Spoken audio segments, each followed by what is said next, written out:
ಸಿದ್ದರಾಮಯ್ಯ ಅವ್ರಿಗೆ ಮತ್ತು D K Shivakumar ಅವ್ರಿಗೆ ಒಂದು ದೊಡ್ಡ ಶಾಕ್ ಅಂತ ಹೇಳ್ಬೋದು. ಅದರಲ್ಲೂ ಕೂಡ ಮುಖ್ಯವಾಗಿ ಆ, ಯಡಿಯೂರಪ್ಪ ಅವರ ಮಗ ಆಗಿರುವಂಥ ವಿಜಯೇಂದ್ರ ಅವರಾಗಿರ್ಬೋದು ಅಥವಾ ಯತ್ನಾಳ್ ಆಗಿರ್ಬೋದು ಅಥವಾ ಜೆ ಡಿ ಎಸ್ ಈ ಸಲ B J P J D S ಏನಾದರೂ ಮೈತ್ರಿಕೂಟಕ್ಕೆ ಬಂದರೆ ಕುಮಾರಸ್ವಾಮಿ ಅವರು ಮುಖ್ಯಮಂತ್ರಿ ಆಗಬೇಕಂತಿದ್ದಾರೆ. ಇವರೆಲ್ಲರಿಗೂ ಕೂಡ ಒಂದು ದೊಡ್ಡ ಶಾಕು. ಯಾಕಂದರೆ ನೆಕ್ಸ್ಟು 2028ಕ್ಕೆ ಯಾರು ಸಿ ಎಮ್ ಆಗ್ತಿದ್ದಾರೆ ಅಂದರೆ ಉಪೇಂದ್ರ ಅವರು. ಹೌದು, ಒಂದು ಸಮೀಕ್ಷೆ ಹೊರಬಂದಿದೆ.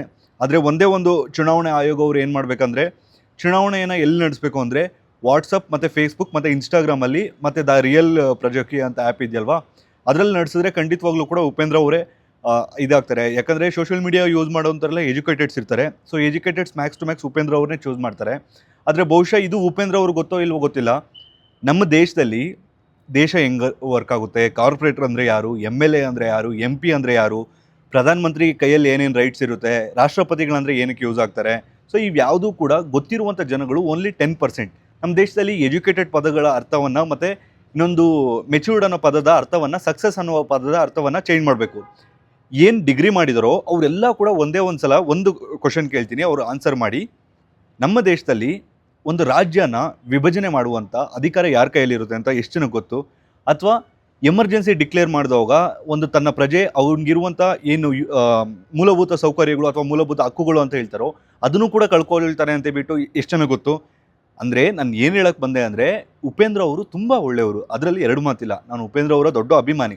ಆದರೆ ಇದೇ ಥರ ದ ರಿಯಲ್ ಪ್ರಜಾಕೀಯ ಅಂತ ಆ್ಯಪ್ಗಳು ಮಾಡಿಕೊಂಡು ಅಥವಾ ಪಕ್ಷಗಳ ನೇಮು ಫಸ್ಟ್ ಪ್ರಜಾಕೀಯ ಅಂತ ಇತ್ತು, ಅದಾದಮೇಲೆ ಏನೋ ಇಶ್ಯೂ ಆಯಿತು, ಆಮೇಲೆ ಉತ್ತಮ ಪ್ರಜಾಕೀಯ ಅಂತ ಮಾಡಿದ್ರು, ಅದು ಏನೋ ಇಶ್ಯೂ ಆಗಿ ಇವಾಗ ದ ರಿಯಲ್ ಪ್ರಜಾಕೀಯ ಅಂತ ಮಾಡಿದ್ದಾರೆ. ಒಳ್ಳೆ ವಿಚಾರ ನೋಡಿ. ಇವಾಗ ಆಂಧ್ರದಲ್ಲಿ ಪವನ್ ಕಲ್ಯಾಣ್ ಅವರು ಸಿ ಎಮ್ ಆದರು. ಅದೇ ರೀತಿ ನಮ್ಮ ಕರ್ನಾಟಕದಲ್ಲೂ ಕೂಡ ಯಾರಾದರೂ ಒಬ್ಬರು ಧ್ವನಿ ಎತ್ತಿದ್ರೆ ಎಲ್ಲ ಸಪೋರ್ಟ್ ಮಾಡೋಣ ಅಂತ ಹೇಳ್ಬಿಟ್ಟು ವೆಯ್ಟ್ ಮಾಡ್ತಾ ಇದ್ದಾರೆ.